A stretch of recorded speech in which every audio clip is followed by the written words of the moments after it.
Hello, and welcome to the Workplace Learning Matter series from Huthwaite International.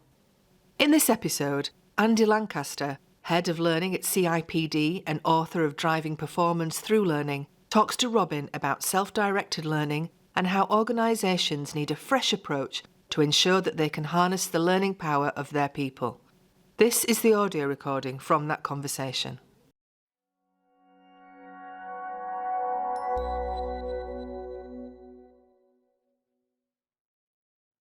So, Andy Lancaster, thanks ever so much for joining us from your role of Head of Learning at CIPD, award-winning author of books about learning and development. And actually, I want to start by talking about some of the stuff that you've got in that book. So, in Driving Performance Through Learning, you suggest that L&D teams need to focus their effort very much more on workflow learning. Perhaps they've not been doing enough of that in the past, is the kind of implication that I take from that. So what does that mean in practice, particularly when we're talking about self-directed learning for people involved in organising development for their folks in the organisation? So firstly, great to be here. Always love a conversation with you, Robin. So don't know where this is going to go, but we'll find our way through this somehow. So I'm looking forward to it. So look, there's always been a tension between what the organisation needs in terms of learning and development and what the employee needs. In many ways, those are two sides of the same coin. Now, I think what's really interesting, this is a brilliant time for us in learning and development. There's not many good things that have come out of COVID, but this is an interesting one because the employee voice has been massively amplified. We now understand employee focus in terms of things like flexible working. There's been a shift between the organisation having real control over this and understanding now that this is something where we need to focus. So I guess when driving performance through learning was just pre-COVID. I called out, as many others were doing, that this real need to look at self-directed learning. And there's other things in the book around communities of practice and curation and coaching. But I think that the underpinning for this is that there needs to be some control, transfer of control to the learner. And I think that's a really, really important thing. Now, I think it may be worth just before I draw breath, just saying there is a real distinction, which I got tripped over recently on self-directed versus self-determined learning. So I think it might be worth just making sure we've got this right. So self-directed learning means that we allow staff, people to shape their learning provision, to shape their learning priorities. And this comes a lot from Malcolm Knowles' thinking, 1960s, around adults actually need to be involved in the planning of learning, how it is undertaken, those kind of things. Self-determined learning allows the learner to control their learning. I think we need to make sure we just don't, in a lazy way, interchange these terms. Self-determined learning means what do you want to learn? How will you learn it? How will you go about that? So I think for me, there is this real sense that now self-determined might be quite challenging for organisations, because quite clearly there's some things which the organisation might need us to actually focus on. But without doubt, there is a real opportunity now for organisations, for learning professionals, to pursue a more self-directed route where we allow learners to shape their learning. And I think there's some key reasons why I think that's really important, but perhaps that's a good point just to stop in terms of those particular emphasis and how we need to pursue those. I get that. I think that idea of directing not necessarily what they're going to learn, but the routes that they take to gain those skills, to develop those capabilities, seems to me to make perfect sense. But we talk a lot within the industry, and certainly vendors talk a lot within the industry, about this idea of engagement. Yep. And I think what you're talking about goes beyond the idea of people are doing the stuff that we've asked them to do. Yep. And being much more active within that process of saying, well, actually, I need to really build these skills through working with peers, through working with subject matter experts, through working with role models within my organization. How does the L&D team kind of get involved in ensuring that those options are available, that the options that we're putting before people give them genuine choice? Yeah. Rather than just say, you can either do it A, B, or C, but that's it, which doesn't feel like self-directed to me. That just feels like here's here's my smorgasbord, you can choose these things, but you've got to have scrambled egg. Yeah, I know. I was talking to someone the other day, and I've used this analogy in our team a bit. I quite like this analogy of slalom skiing. Now, I want to make it really clear that I am not a skier, but I'm an avid watcher of this kind of stuff. So if you look at slalom skiing, they're up at the top of the hill. They've got to get down to the bottom, and there are some defined gates they have to go through. What you do between those gates is up to you. You can spin, you can do whatever you want to do. So I think analogies for me around this, Robin, is how do we now allow people to have more expression around that? And I think, to your point, choice is a really, really important concept here of how we do this. So, I grew up in a time, I'm in my 50s. I grew up in a time when there was, you had a white coffee. That was the deal, wasn't it? It was, and probably, I won't mention brands because I'll probably get in a problem, but you had a white coffee. That's what you did. Whereas now you go to a coffee shop and we're used to, as consumers, it's Americanos, it's flat whites, it's macchiatos, it's ristrettos, all those kind of things. So there is a sense now where we now have far more sophisticated learners who understand that choice is important to them.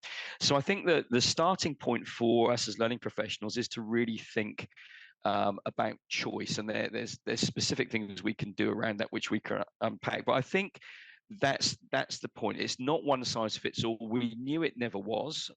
I'm not going to stray onto the learning styles debate. That one's debunked. We're not talking about different learning styles here. What we're talking about is different options for learners.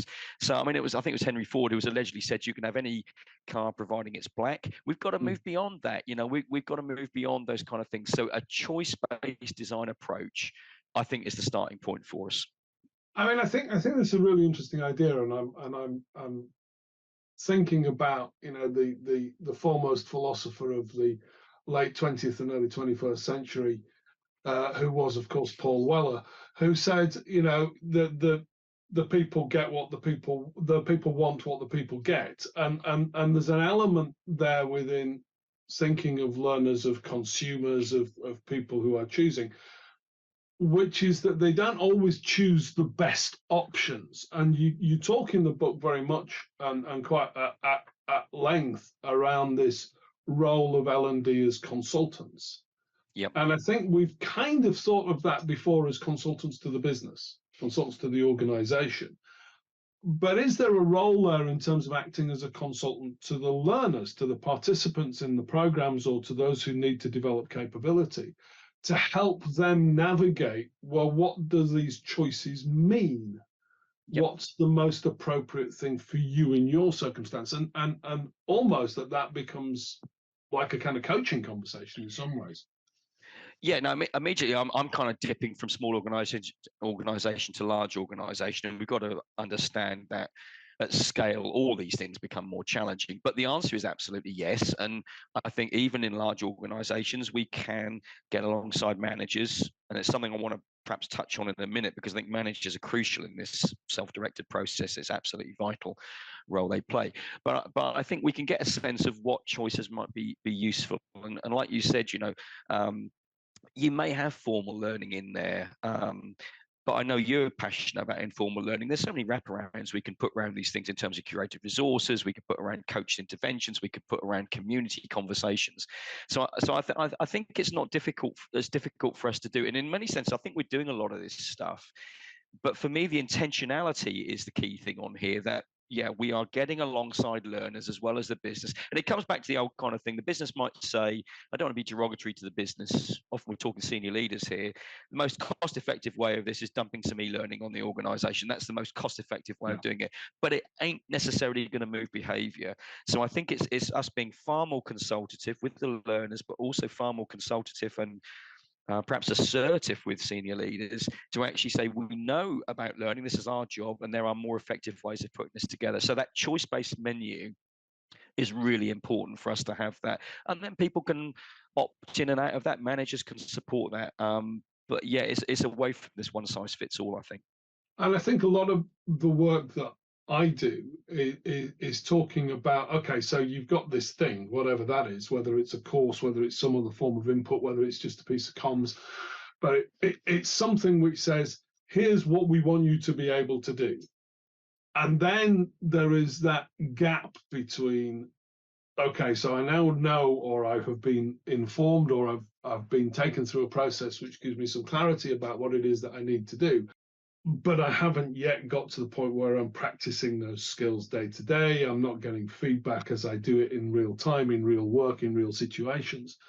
So where does the role of L&D shift, and how do we bring that evidence which says we know that if you learn new things and you don't apply that within a work environment and you don't get some feedback about how well that's going, whether that's from peers or managers or coaches or whatever label we give those individuals, then the chances are you're not going to get that much better at doing things without some kind of feedback and support and advice as you go along. So what is it that we need to do as L&D people to reframe our approach, to stop thinking, if indeed people are still thinking this way, in a kind of an event mindset, and to start thinking about that idea of developing capability over a longer term, longer phase of the process? Yeah, I mean, gracious me, some really key things what you've said there, which has got my mind spinning into various orbits there. But I think one of the things for me in writing the book and thinking this through, and I'm a active learning practitioner at CIPD, so I'm wrestling the same challenges here about creating learning journeys and all those kind of things. I think it's naive just to think that this transition will happen. We work in organisations which have incredible muscle memory. Organizations have been doing learning, providing learning in very fixed ways for a long period of time. But I found Gerald Grove's model really helpful in this one. It's a staged model of self-directed learning, how you want. So this is some really practical stuff. I think we've got to rewire ourselves as learning professionals. So you can look it up, Gerald Grove's model. So Grove comes up with 4 things. He said most organizations, you start with dependent learners. They are, as you've said, reliant on instruction. They're reliant on the organization. You tell me what to do. Now, that's the kind of state that most learning professionals, I think, will probably find within their organization. What there is a way of nudging and building our practice to kind of get more of this kind of self-directed, motivated learning in. Stage 2, interested learners. We introduce some kind of accountability.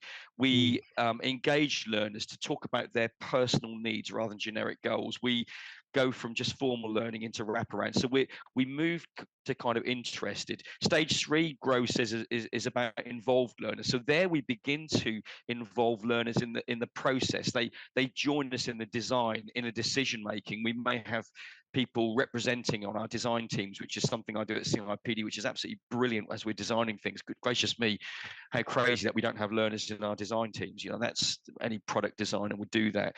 And lastly, Grove says you then get to self-directed learners, where people, having been interested and involved, are then far more ready to take responsibility for their learning. And then what I think we then do as learning teams, it changes. We then become information gatherers, resources. We become coach mentors.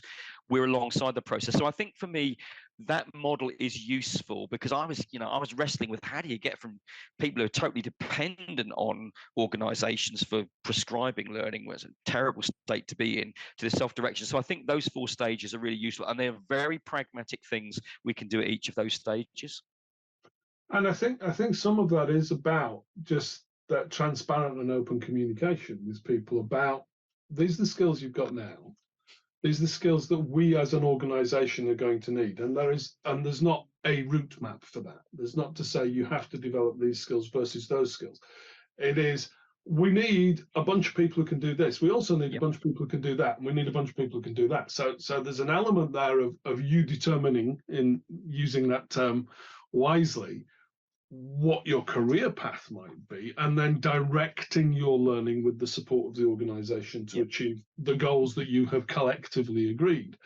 And I think that idea of I was working with an organization recently, and they've got tens of thousands of coders worldwide. And obviously they're constantly building the capability. So we've got, we know what's coming down the path in terms of the contracts that we've won, or the projects that we're going to be working on. We're going to need people who are able to do, code in this language, or to work on this kind of output. and here's some stuff which enables you to learn to do that. But what was really great about that was, as well as choosing which path I take, as I got towards the end of that and I started to create some output, I can then go on to a part of the organization intranet or learning experience platform or whatever it is, and identify a mentor anywhere in the world who has tagged for those skills and say, right, I'm going to send you some code. Will you give me some feedback on what could be better, how I could do it more efficiently, effectively, whatever it is? Yep. And that idea works particularly well because of the scale. I think they have 65,000 programmers in this organization. So, you've got a lot of folk there to be. So, we're not talking about one poor individual who's expert at everything getting all of these requests through. We're talking about hundreds of people who are able to provide that support. And that felt to me like a very modern way of utilizing the kind of technology and data that we've got about people and their capabilities to say, here's some stuff, but the standards don't change. We need people to be able to code this language at this level to this effect to achieve this objective. And I thought that was really, really interesting use of a more learner-centered, learner-led approach to learning, but it didn't water down the organizational requirements in any way. Yeah, and I think that connection thing is really important. I mean, it's probably going back 5 years or so. We were talking about learning concierges. It was a bit of a buzzword. We love our buzzwords in learning, but that one actually I think has real relevance about it. I do get to travel a bit, and you're in a foreign city and you want to find a restaurant, and you go to the hotel concierge who if the concierge doesn't know, they'll find out for you. And I think this concept that we've got to be the subject. I mean, it's ridiculous. Okay, we might have some subject expertise around leadership just because of our own roles. But, I think, Robin, of where I've been, I've worked in substance misuse. I've worked in adult social care. I've worked in tech. But my expertise is around learning.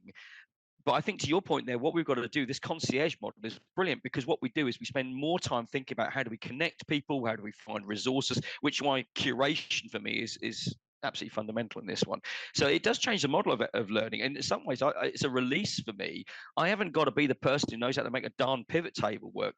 That's just not my skill set. But what I do know is that Sue is brilliant at that, or there's a great little micro video on the Microsoft site. So I think our role is changing. And I honestly find that releasing, that I actually can be more coordinating, concierging, rather than having to be beavering away and let's face it, we've all done it. You buy a dummies guide because you hope that you can, in the space of 10 minutes, you can understand nuclear fusion, the nuclear fusion dummies. It just doesn't work like that. So this allows me to be a brilliant learning professional doing what learning professionals should do. And one of the interesting things about that then is that extends out with the kind of L&D team, because it's one of the areas where when I've spoken to line managers about their role in supporting learning, and obviously that gets into a conversation about my role as coach quite quickly, because that's language that people understand, and they have this fear of coaching because they don't know the answers. They don't necessarily feel confident that they can say, okay, well, what you need to do next, Fred, is the following, and that kind of stops them having the conversation. Whereas all of our research, and it's nothing, there's no kind of rocket science about this, says actually you need to signpost people, you need to ask questions, you need to get them to propose action, rather than as a coach you to be the person saying do this, do that, do the following. And that idea of not necessarily having all of the answers is both liberating, but scares the bejesus out of people. Let's be honest, because that's I'm the manager. I'm supposed to know stuff. But it's an interesting one, isn't it? Because I think at the heart of this is is a control issue, which I guess now as a being generous, mid-career, later career, you're more confident in not knowing. I think you get to the point where you're okay with that. And I would recognize a 20-year-old Andy Lancaster when I was working in tech as an instructional designer. I wouldn't have been in that place. But I think what we need to rest on is that we are learning professionals, even if we're new to the profession. But it's okay not to know, and it's okay to actually go away and think about this kind of stuff. And anybody who's a genuine consultant would, the ones who I work with, and we work with major organizations, the ones who I'm so impressed with are the ones who don't shoot from the hip quick, the ones who just take a moment to think and even to take an issue away. So I think control is a big issue in learning. For many years, organizations have controlled it. We have controlled how we present stuff. So I think now it is going back to, like you said, it's a smorgasbord. We can have a whole range of things that we develop, we provide, and we resource. And I think it goes back to, if we want to put in my sense, we want to put theory on this. We want evidence base around this. This is not some trendy thing. This is so we know things like self-determination theory, Deci and Ryan, those kind of things. We know that self-directed learning is hugely motivational when people are tapping into what they want to learn. Hopefully that connects with what the organization wants. It raises the whole issue, Robin, around professional development as well. And we've been doing some work at CIPD. I get a chance to hang around many areas. One of them is the whole thing about employee engagement. In organizations now, the organizations that are going to attract and retain individuals are those who are committed to professional development. There's good evidence around that. So again, it's a real onus on us if organizations, and this is a brilliant business case lever, isn't it? We say to senior managers, if you're committed to professionally developing your staff, they are more likely to stay and more likely to be attracted. So I think there's a number of levers around motivation this is so timely for us, I think. Yeah, absolutely. And I think just to kind of flip that and move that conversation on, one of the things that you talk about is that, whether we're talking about workflow learning, self-directed learning, accessing curated content, whatever it is, you talk about the need for monitoring and measurement, which we all know. We've all had conversations with people who go, "Oh, well, your trouble is with informal learning is you can't measure it. You can't measure what people are doing." And what is more, there are some who would say, "And neither should you." And I know that you've got some views on that, which kind of chime with mine, which is, well, yeah, you damn well should, actually, because it's important that we know what capabilities people have within the organization. So what is it, how do you square that circle when you say, look, we're going to be more self-directed, we're going to be more learner-led, we're going to be engaging them in the design process, but actually we're still going to hold people to account for their capability? Nice. How does that, how do you square that in such a way that it makes sense for people? Yeah, no, it's good. I mean, we've already talked about the huge weight coming off learning professionals, learning impacts. Let's relieve another weight off our shoulders on this one without abdicating this. But the reality is that impact and measurement and transfer has to sit with the individual and the line manager. I mean, that's my take now. It's not an abdication. This is the reality. I'm a line manager, got a big team. So I'm the one who knows what's going on in my team. I know one of my team right now being developed in assessment skills because we now need to develop capability to assess formal programs and what we're doing. So the more I look at this, the role of the line manager shouts out to me. You're right. We cannot let ourselves off the hook. It's very easy to say we just can't measure informal. Now the issue is we can. We've just got to get better at it. So if we think about line managers, they're crucial in the learning ecosystem. If we want to use a trendy word, they sponsor activities. They conduct performance assessments. They create time for staff development activities. They're informal coaching. All of these kind of things. So I think where I would go is to say, if we're going to track this, we need to get the managers involved with this. Now, this is not an additional activity for incredibly busy, stressed managers. This is part of what you do as a manager. You know whether your team are performing. You know what your team need to do. If you're the coding manager, you know what you need to develop there. So I think this is really, really key that we get alongside managers and we walk the floor, be that virtually alongside our managers. And that's where the intelligence comes back. And one really interesting one we saw back a couple of years ago. This is the classic management development program. How do you measure the impact of a management development program? We've all kind of been there. There's one organization, they actually went to staff and asked them to write I think it was a 500-word kind of micro blog on how it impacted their practice. They got back these absolutely brilliant things. And they created a little ebook, which they shared with senior managers. Now, okay, it isn't hard quantitative data, but the qualitative data that came back in terms of this is what I'm doing now as a result of exploring this, or the coaching I've had, all those kind of things. So I think let's get alongside the line managers. Let's make it easy for them in the moment, in the flow, naturally occurring evidence, rather than trying to get Kirkpatrick levels going. I think that's where we need to go. And I think we do well to remember that this only works when it works with line managers, and that's got to be a priority for us as learning professionals. I think that's really interesting. One of the things that I've been playing around with is the idea of having peer review activities on a platform which we can look at and kind of comment on. So using a kind of social media, social learning style approach, but within a cohort. So it's private to the cohort. The cohort can work through this stuff and can make suggestions and can work with each other without any kind of anxiety about, well, where does this information go? Because it goes to you and the colleagues who you've been involved in this program with. That's it. And one of the things that we've been doing with that is extracting some of that information, sometimes anonymously and sometimes not, depending on the relationship that we've got with the individual, and sharing that with managers and saying, okay, so this is what Mohammed has said about their experience. What can you do next to make that even better, or to get that to another level altogether?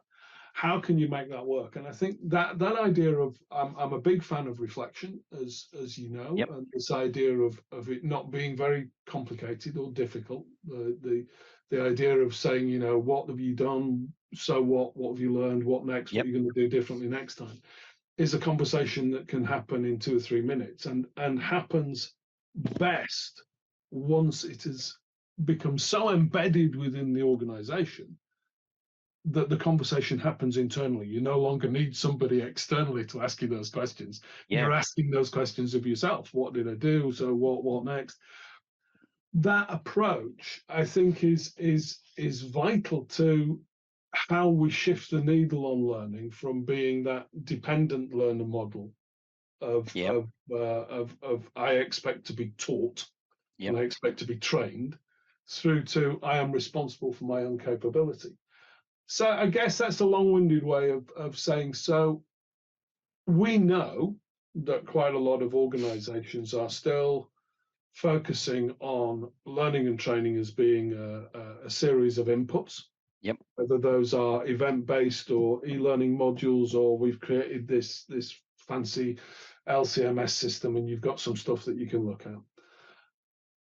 Through to, and we want them to move more towards that being engaged with the workplace, have a direct line between any inputs and activity, and for those inputs to be more determined by and with learners, so that they can self-direct through that journey and choose the things which have most relevance and most resonance with them.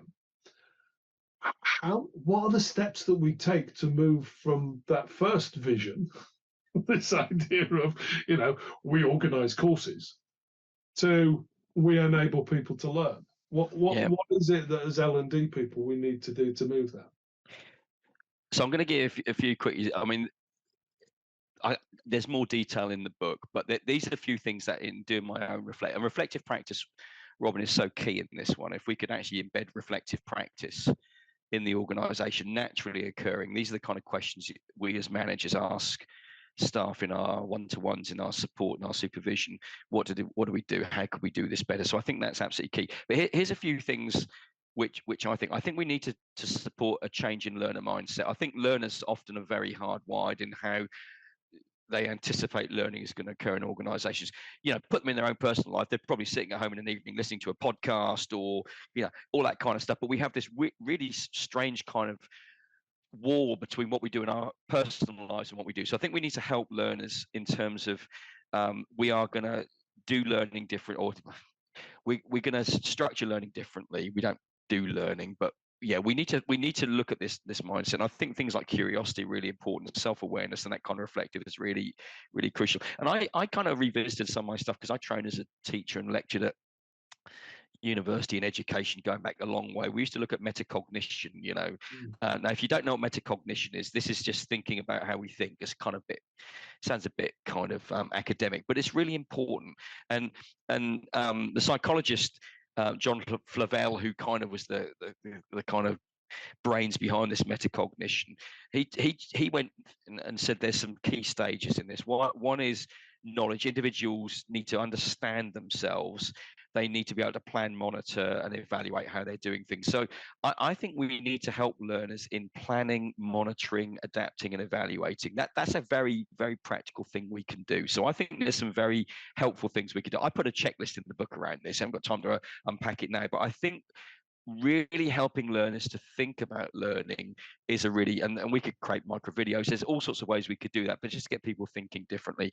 I think another key one, and we've touched on it already, but you know, learning buffets, not fixed menus. And I'm not the only one to say this. If you look at the different ways we could learn, you know, so, you know, if we went to a buffet, this is not just quiche sausage rolls and French bread. There are so many things we could put on the buffet table, and many of those things are naturally occurring. So there's lots of ways that we can create resources. In fact, we don't even, you know, we can curate great content around this. So I think as learning professionals, looking at a whole range of things we can do is really important. And the other one I think as well is get live professional development plans. I'm quite passionate about this. I think every member of staff should have whether you would call it a personal development plan, a professional development plan. It is incumbent on me and a manager to sit down with my staff and work, what are we trying to achieve here? What's your aspiration? What are you trying to do? And I think if that's a live process, it makes it much better. So yeah, so just to kind of recap that, I think we need to help learners, staff to rethink about learning, think about the process of learning, how they do that, create a whole range of resources which support that, even get, you know, learners to be part of the process of finding those resources, and then really thinking through what's a professional development plan, what are you going for? And I think responsible managers will do that. So I think there's a few practical things, Robin, we can do that, and I don't think any of those are rocket science. I think that learning departments can get alongside managers to make those things happen. I think it's totally doable. Absolutely. And I think this idea of the learning development plan, call it what you will, that idea of saying, well, what am I going to be able to do in X number of months, X number of years? Where do I want my career to go and all the rest of it? That has never been more important when you see how many people have a skill set which actually has been overtaken by events. You know, the skills that we need in a year's time, in 5 years' time, are very, very different from the skills that people were recruited with. And therefore, there has to be that process of growth, of development, of being able to adapt to the changing circumstances in which they find themselves. And I find I find organizations being, I'll be genuinely honest, I think a little ill-equipped to deal with some of that stuff, because this is change at a level which most organizations would find difficult and challenging. And I find the idea that somehow we can roll out the same old course calendar that we've been running for the past 5 or 6 years to be utterly nonsensical within an environment which is changing at that level. So the idea that people are thinking about, well, what is it that what skills do we need as an organization is part of that mix. What aspirations do you have as an individual is part of that mix. Yep.